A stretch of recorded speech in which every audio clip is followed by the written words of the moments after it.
Alright gang, Andrew Beatty here, your fitness and fat loss expert. That's how I intro me. Yeah. I'm here with Leanne Moore. And what we're going to do is we're just going to get to know her a little bit better and see how she can help us and help you to get in shape, feel good about yourself, and yeah, that's sort of it. Yeah? Help me to help you. Yeah. We're just going to have a chat basically. Cool? Cool. Awesome. So thanks for coming first of all. No problem. Yeah. Lovely setup. It's my first time here. Thank you. Yeah. Except for we should beautify this place a bit actually. No, it's good. I mean, maybe an Andrew photo on the wall. I was actually thinking a bunch of before and afters, but yeah, I'll take my photo if you like. Cool. Why don't you tell us a little bit about you and how you even got into the fitness industry in the first place, because that's not where you started. Yeah, no. So a lot of people kind of get confused, I suppose, as to where this kind of came into my life. But I suppose it all started, for me, I wanted to be a PE teacher when I was in college. I didn't get the points. I think it was like 5 points short or something. Oh, Come on, man. And I know. But I went a roundabout route then, so I would still be a secondary school teacher, did English and religion in Mary I for 4 years, and then when it came to the point where I had to do the HDIP, I had to take some time out because it was just too expensive to go straight in. Mm-hmm.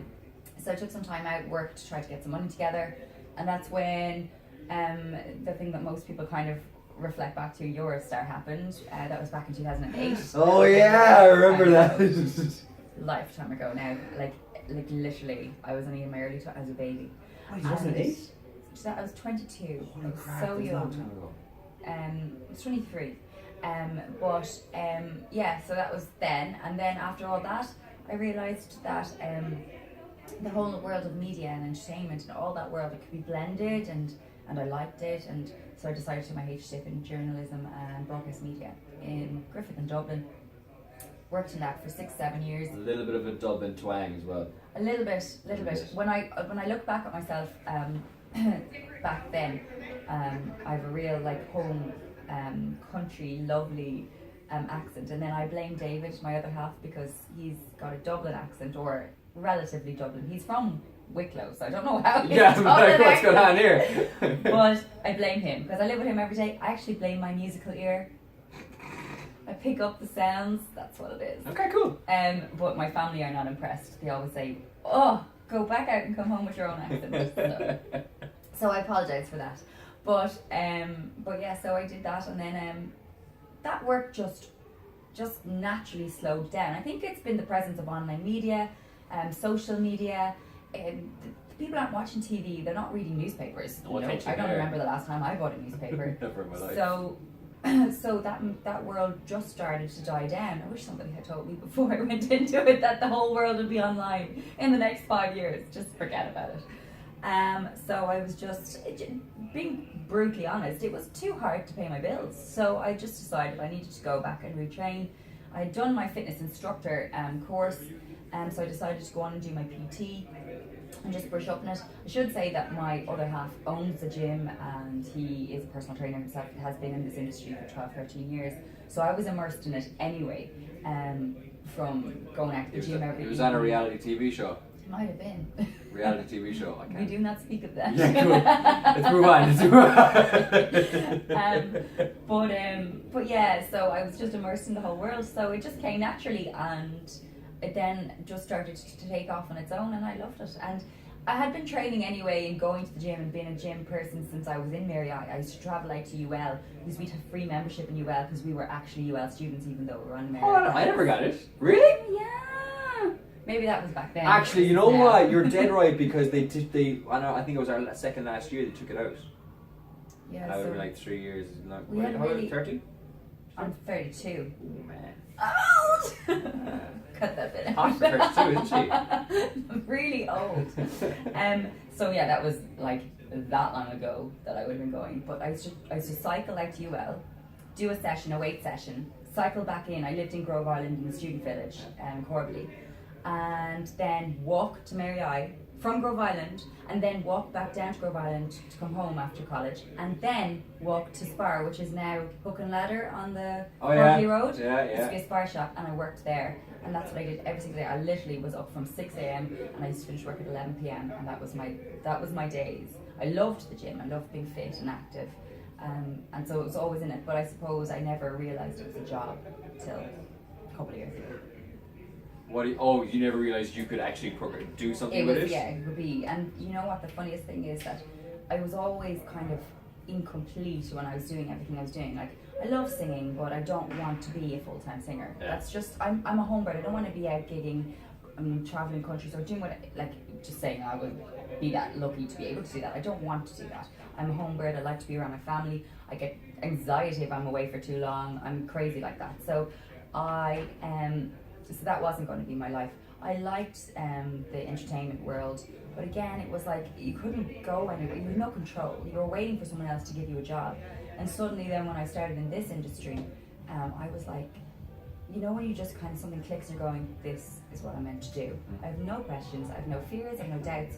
I'm only looking forward to the future because I feel like there's always a step I'll be able to take that will be something different and challenging in this field. So I love it. Unreal. Yeah.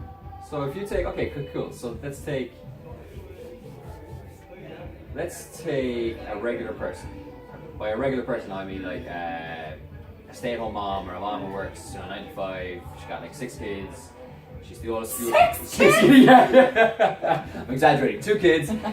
She's doing the school runs, the sports runs, all these runs. It's a workout about to start. That's why the music's getting crazy. But so for someone like her, how would you suggest she fits in, like working out first of all, and then so let's say working out first of all, and then we'll progress on to diet and stuff. So I suppose it obviously starts from where your own ability level is. But I mean, if you're a person that enjoys the gym or enjoys a run or enjoys whatever that kind of capacity or that kind of level, it is going to be a case of having to fit it in around your day, which starts at whatever time the kids get up until whatever time the kids get to bed. And that's not always possible for people. But I always say to my own clients is, start with little steps. Don't start with that I have to get in 5 days a week because that's what is recommended. Start with your little steps. Even if you can get to the gym on one day or get out for your run on one day, start with that. And then you'll find you know what it is, the first and foremost, it's finding the time or making the time for yourself. It's not finding the time, it's making the time for yourself, because I always say to people that if your own health or your own fitness or your own happiness or, if that's not right, that's going to knock down to, you said mom, so I'm going to say husband or wife or partner, to kids, to every aspect of your life, and that's just, it's going to seep through. My own sister has a son at home. She either has to get up before he gets up and get out and go to the gym, or she has to do it when he's gone to bed at night time, which is after 8 p.m, which isn't nice for anyone to get off the couch and go to the gym. But she understands that she feels better about it at the end of the week. She feels fitter, she feels... and then, so once she feels better, her relationship is better. Exactly. With her boyfriend and with her kid, right? It has to start with you. So it's nobody has the time. Nobody has the time. And like I always say that, people say, oh boy, you've no kids, you're grand, wait till you have... I'm like, I know, but I will fill up my day with other things. We're going to do it, like, yeah, exactly. Yeah. But I have to put that, like, literally 30 to 40 minutes aside. That's all you need. And even if you literally only have the 30 minutes, start from the second you step out your front door. Write down a little HIIT session that you can do in the local park or across the road in the green, in your back garden. I used to tie a TRX strap to the back of my house. I got my housemate to put a little hook thing on the wall, put the TRX strap in when I didn't have any time when I was studying. I used to come out in the morning in the dark at 6:30, do a TRX session for half an hour on my strap, go back into my kitchen upstairs, 30 minutes, bang, bang, bang. And it's literally just about the fitness and the health and the feel good, and then once you've done that, you're more than likely going to be good with your food for the day, which is obviously the two go hand in hand to feeling good. So what if so you're saying like, yeah, cool, take little bite-sized steps. So, and the same, I don't know what I'm trying to say here words wise, but like we want 30 to 40 minutes, right? Take little bite-sized steps, like 30-40 minutes, like even once or twice a week. What if I did 10 minutes? If you had only 10 minutes, I say this is no problem at all. I always finish every workout that I give any of my clients with a finisher, and I always say, if you do not have time to get in to do your workout, just do the finisher. Yeah. And the finisher is literally a 10 to 15 minute workout, and it's going to have you like that at the end, which is fine because that's all you need is just a little bit of a burst. Have a little quick sweat, done, put it away, make an extra 5 minutes the next day, and bring it up to 15 minutes. You know, that kind of way. That's what I say to them. But we all understand, we all have busy weeks, but you can't let busy days or busy weeks become a busy life, because you actually have to make your life starts with you, and you got to make you the best you can be. So many, I'm just going to take parents, because most of our clients are parents. Most parents come, and they all say it when they come in the door, they put like their kids or their husband or their family in general first, and they haven't even given themselves a second in the last 20 years. You know, and no wonder they're, you know, you're way unhappy. That's the thing, and then a lot of, I laugh at this because I'm there going, yeah, you know, when you have kids, and that's all I remember people saying, but actually at the end of it, they come back and they do say, you know, making that few minutes for myself every day has actually been. And for a couple of my clients, what it has been like literally, come train with me once a week maybe, right? That's fine, that's commitment. And then your own 10-15 minutes, even just sit down and have a little mindfulness time. Yeah. Things like that. Just chill out. Like. So important. We're all just stuck to our phones. You know what? Stop checking Instagram, Facebook and Snapchat 20 times a day. Leanne came in this morning, hold on now. Leanne came in this morning, instantly put down her social media. No, I'm right, you're right though. Put all that time together and then put that into your workout. And then when you're at home at the end of the day and you do find the 5 minutes at the end of the night, then you can check all your social. They don't go anywhere. They'll still be there tonight. It's all there. Yeah. And it's just people like us talking crap as well. So, but like, and as well, so like, you know, a lot of people think that, let's just say a 5 or 10 minute workout, what good is that going to do? And the way I like to think about it is, if I put a small bit of coal or timber in a fire, I have a really small flame, but it's still burning.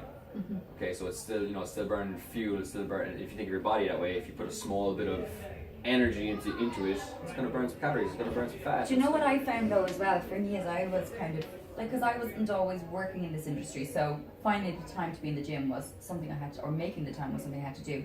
But I always found that even if I did the smallest workout, my mindset was in a better place for the day. So if I didn't work out, for example, I'd be like, oh, give me the pizza, I'll start tomorrow. You know, whereas if I worked out, even if I literally got out of bed that little bit earlier to go and do 15 minutes and was like, right, I got out of bed this morning, give me my chicken, give me my sweet potatoes, give me my good food, so that I can, you know, stay on track. And then if you don't have that little bit of injection in the morning, you're probably just going to go at the end of the day, throw it at the wall and go, oh no, we'll just start again tomorrow. I always say there's a little reset button, by the way, when you do fall off the wagon, people. Just don't worry about it. Just get out the reset button and press it. And pop it away again. And then everything in the past has just disappeared. So would you say, so let's just say start tomorrow, right? Reset. But let's say, okay, I'm going to start tomorrow. More often than not, it's not, I'm going to start tomorrow. I'm going to start, let's say it's Monday today. Yeah. I'm going to start next Monday. I'm like, that's another week. It's the hardest thing in the world to do, to start like something midweek or especially over the weekend or something like that. So a lot of people, because our weeks kind of go Monday to Sunday, we kind of go, oh yeah, Monday is a good day to start. But actually putting it off is only going to probably put you back 10 more paces.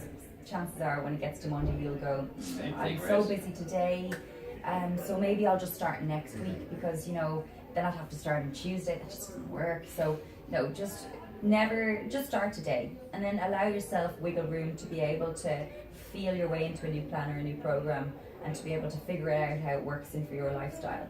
And even if your week one isn't like the best week in the world, and you think, oh, don't be hard on yourself either. If week one is, you know, just finding your space with it and figuring it all out, then week two is just going to be awesome. Absolutely, yeah.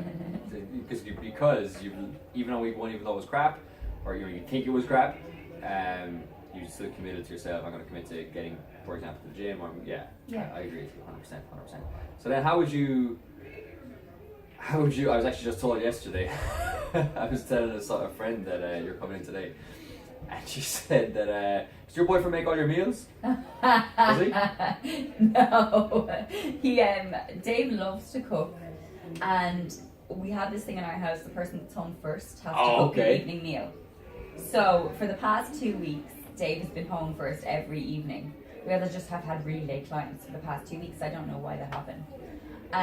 So the reason I'm laughing out loud is because everyone on Snapchat is like, Dave is cooking all the time. I'm like, he only cooks dinner, and like this has just been for 2 weeks. Usually he cooks like maybe on a Wednesday night and on like a Sunday or a Saturday night. Now he just loves cooking. Like he should have been a chef in a past life. He just loves it. He finds it really therapeutic. He spends hours cooking a meal. Like I'm just like, God, give me something that can be Yeah, done. just really, I'm just saying. So that's, I suppose, where that's, it's so funny though, because I've had so many people snapping me back saying, oh my God, he cooks all the time, you're so lucky. He doesn't. But I am so lucky when he does, because he's quite a good cook. But take that, so that system that you guys got, whoever's home first cooks the meal. Yeah. I think a lot of families don't have that system. It's like, okay, No, mom is going to cook the meal when she gets home. Or dad cooks the meal, yeah, exactly. No, I think it's important to share it. And even if you're not like living in family homes, if you're living with friends, or if you're living with other students, or whatever it is, like set up a little system within, like even it has to be so strict as writing it down or something like that.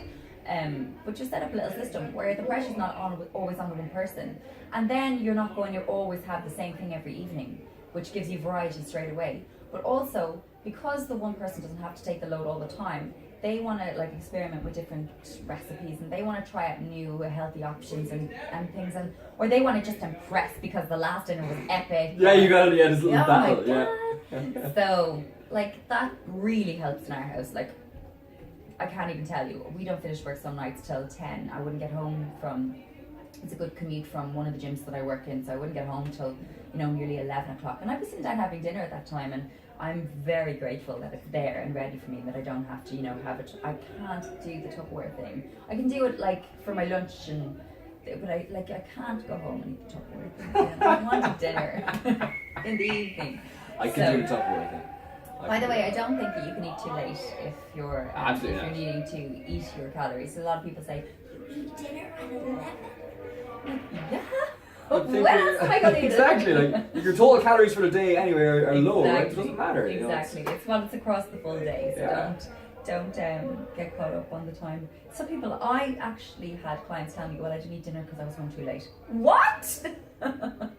Yeah, okay, cool. Oh, that's just one of those things. But that's just one of those, one of those things, one of those silly little myths that you can't eat after 6 o'clock or whatever.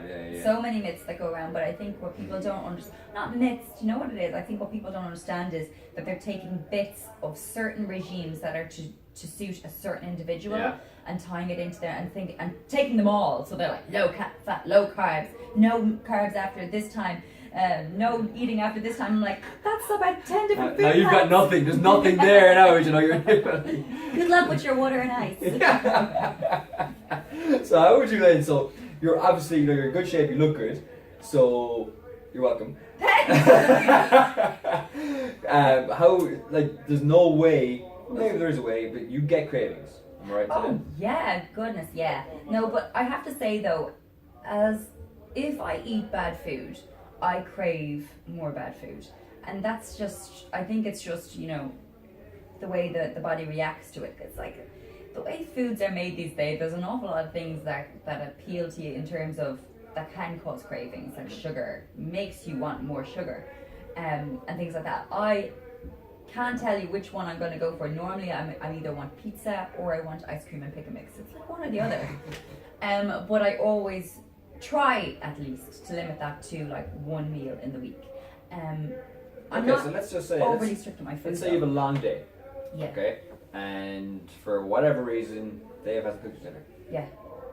What? Yeah, no, that doesn't happen, right? But no, so take that. That's when people, most of our clients, for example, they go, I don't have time, I don't want to cook now. I'll just have something crap. But it takes the same time to cook something crap as it does. How long does an omelette take? I know. Like literally 6 minutes, not even. Like so, I don't like that excuse. So it's an excuse. It's an excuse. There you go. I was lining you up for that. Unreal, cool. So that's it. So how do you surely have clients who say that stuff to you, right? Oh, absolutely. Or like but the main thing with that one is I go, no, what's the real reason? I just couldn't have been bothered. I just didn't want it. I wanted something else. But that's the point. It's training the body to not want those things. It's the training in the gym, and then it's the training at home, which is the hardest training. But it's literally just saying, no, I'm going to treat my body better. And if you start thinking of it as a way of losing weight, or as a way of changing your body, as a way of becoming healthy on the inside, as a way of making your body fully functional in the way you want it to be. Feeling good. Yeah. Then you'll stick to it. But if it's just a thing of, I think I need to, because I want to look good in my dress on Saturday night, you're probably not going to stick to it then, or whatever it is, you know. But you need to have it as a long-term goal. You need to have it as, you need to want it. Yeah, it needs to mean something to you, right? Yeah, and there will become a point in your life where you're literally just going to want it. Because, I think for me, the reason I want it so much is I was never like massively overweight or anything. Throughout my college years, I put on a bit of weight because I wasn't eating properly. I wasn't, up until I was about maybe 19, 20 was my time I remember changing. So throughout my first 2 college years, I was just eating crap. I was of course going out nights out, doing all that stuff, and just feeling gross. Skin was terrible, everything. And then it was a thing of more an aesthetic thing. Oh, I want to look better, blah, blah, blah. As I got into my late 20s, I approached the point of, like, in my mind, I always have, my mum passed away at 33. I'm 32 now. So at 33, she passed away. Now, I'm not saying it was anything to do with unhealthy lifestyle. I absolutely have no idea. I was too young to remember, so I don't know. But those kind of things always, like, they plant seeds, I suppose, and then you just want to be healthy as version you can be. So the only way I know how to keep myself healthy is just to make sure that I'm eating good foods and I'm exercising. And that's literally the result of that has been just this. I'm not trying to compete. I'm not trying to be a bodybuilder. I'm not trying to do any of those things. I'm just trying to be healthy. So, okay, cool. That's really good. So if you take that, so there's a follow-up question here.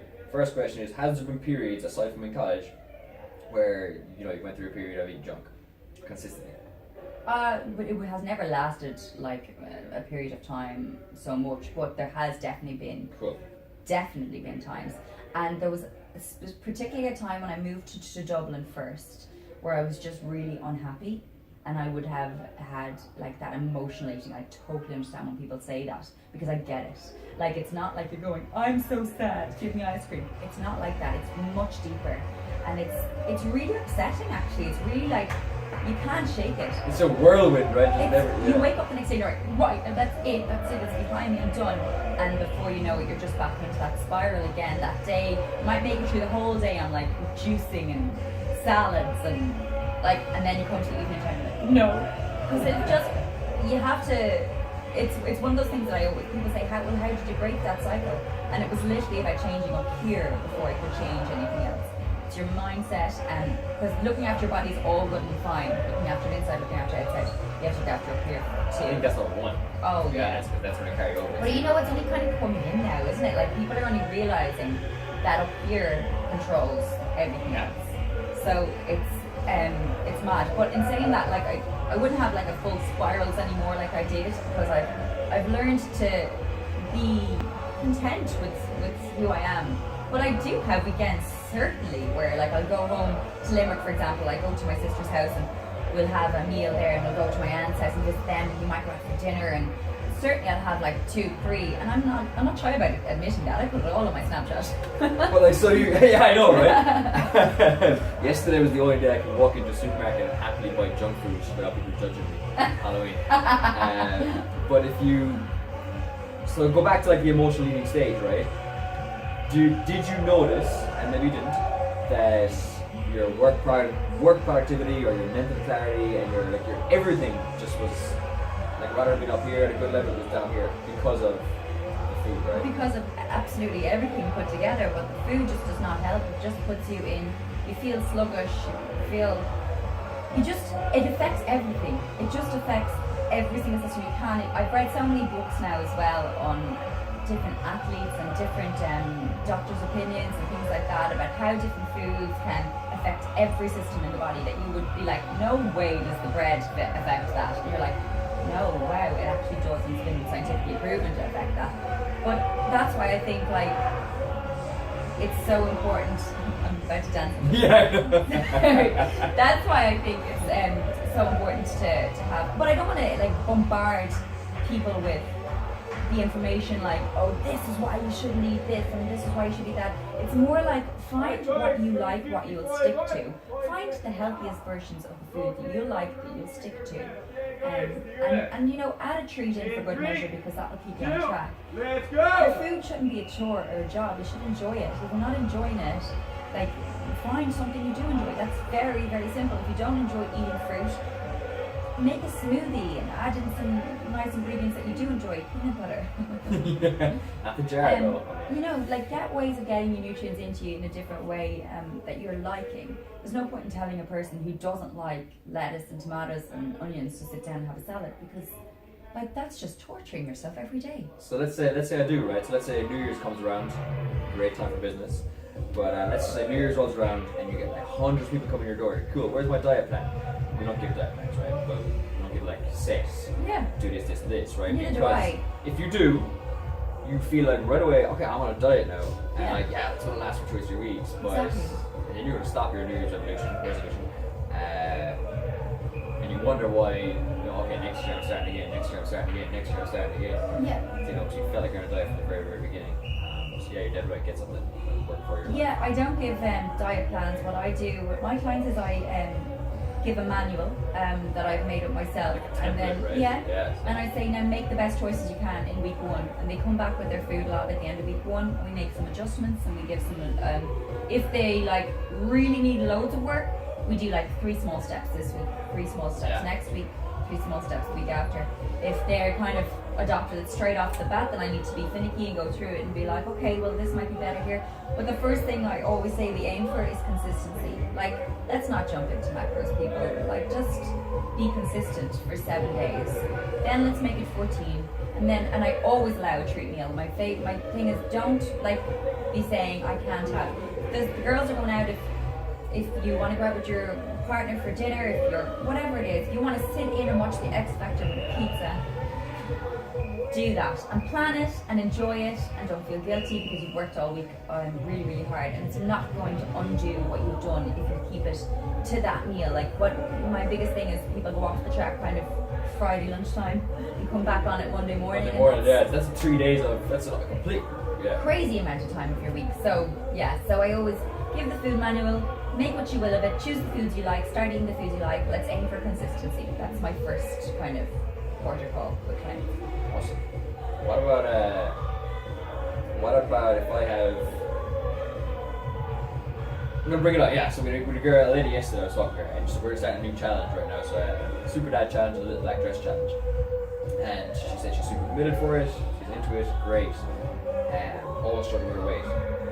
But she said 2 things. The one is, I'm so committed for the next 6 weeks. I was like, fantastic.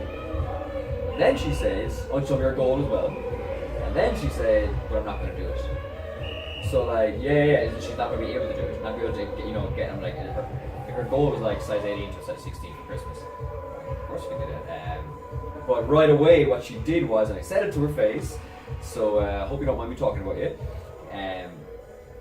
that you literally, you cannot achieve what you want right now. You just told yourself you Psych yourself out. literally did, yeah. And